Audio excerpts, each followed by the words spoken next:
Hey, this is Seth Capps with the second video of the song I wrote to remember the history of the Old Testament.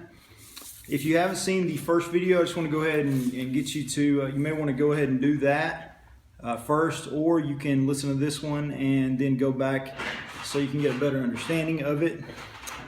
But the first video is more of an explanation of the song itself.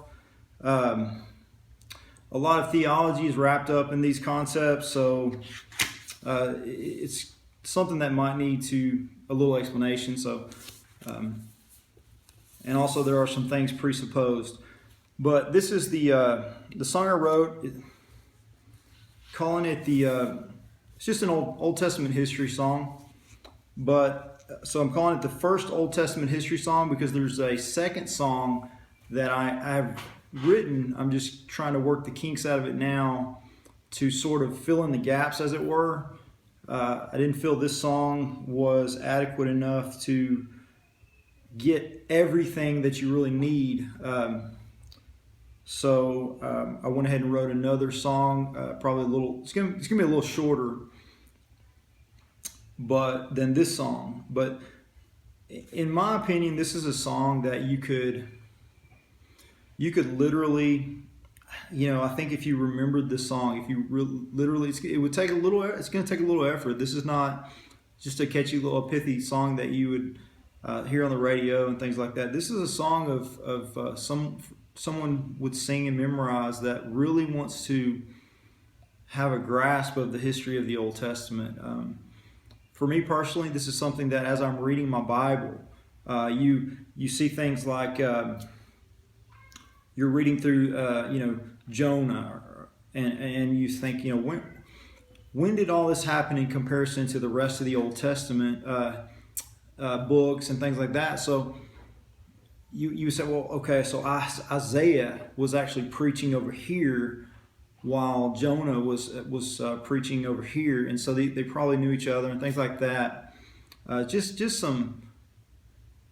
Such that you can approach the scriptures as in your daily reading and your study with a sense of grasp of the things that are going on at the same time, simultaneously, and just some in relation to a lot of the other books and concepts and things like that. So I'm gonna go ahead and sing the song. The explanation, like I say, I base this on the 7 Seas of History timeline of answers in Genesis. I'm not affiliated with them in any way. I do not reflect their work in any way. It's just that I respect their ministry. I really do, and I use their chart as a basis to write this song, so that if you wanted to study along as you memorize the song, you can use their chart kind of as a guideline, as it were, to go off of. So here's the song. The start of God's creative work before 4000 BC. In 2348, God destroyed his enemies. In 2242, we rebuilt the city of man. After the Tower of Babel was built, the sanctification of Job began. It happened sometime between Babel to Abraham. In 1921, the promise of something sublime. God names his people after this guy who lived in 1836 to 1689. Creation, fall, and redemption. A gracious God gave us life. Creation, fall, and redemption. Our sin places us under wrath. Creation, fall, and redemption. Our gracious God gave us life.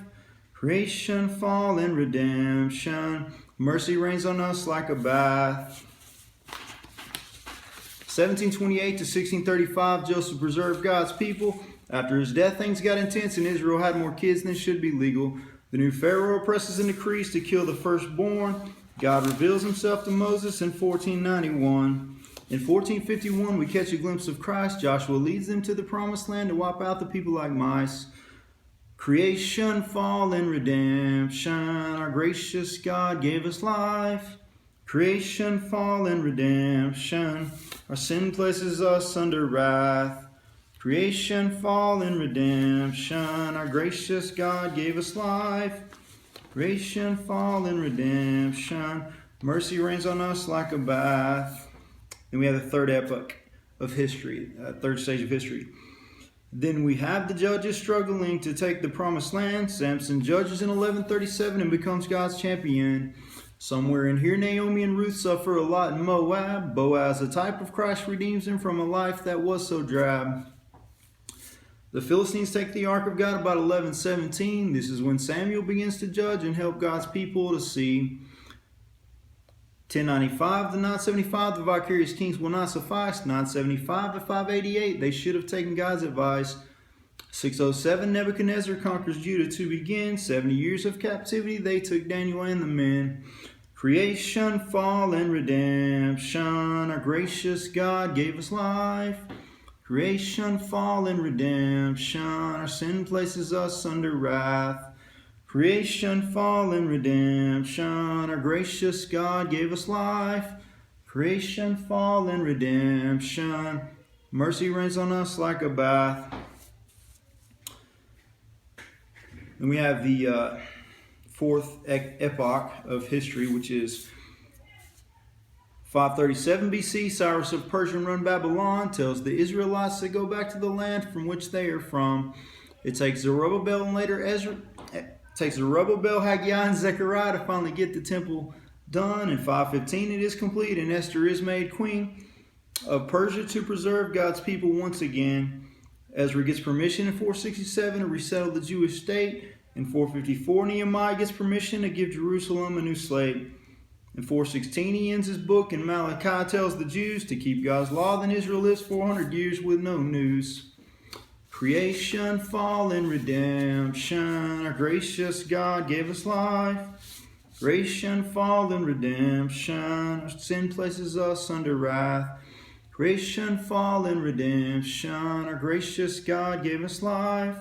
Creation, fall, and redemption. Mercy rains on us like a bath. In 336, Alexander the Great reigns over Greece for 13. Antiochus and the Greeks in 170 make the Jewish temple unclean. In 165, the Maccabees took it back over again. 64, the Romans take it, and then the cycle ends. In 17, Herod begins to build the new temple with his crew. Political move to gain some favor from all opposing Jews. This ends our session, waiting for the Christ that will soon bring good news. This ends our session, waiting for the Christ that will soon bring good news. I hope now when you read the New Testament, you won't have the blues. So that is the fifth epoch or stage of history. And so I guess I'll try to either post a link to the actual words, or I have just a kind of a knockoff blog where I do a lot of my writing and things like that. And I'll have a link on there. It's called the First Old Testament History Song. So if you look at that link, you'll find the words to it. You will find some things on that blog that are. It's not a professional blog. It's for my own personal use. But I have made some things public as I continue to write and develop these things. Yet they're not fully finished, but they are still made public, just so I can have easier access to them. And if somebody wants to keep up with what I've got going on at the time, they can. So, but I hope you're blessed by this, and I hope it's helpful in some way. So, thank you, and God bless.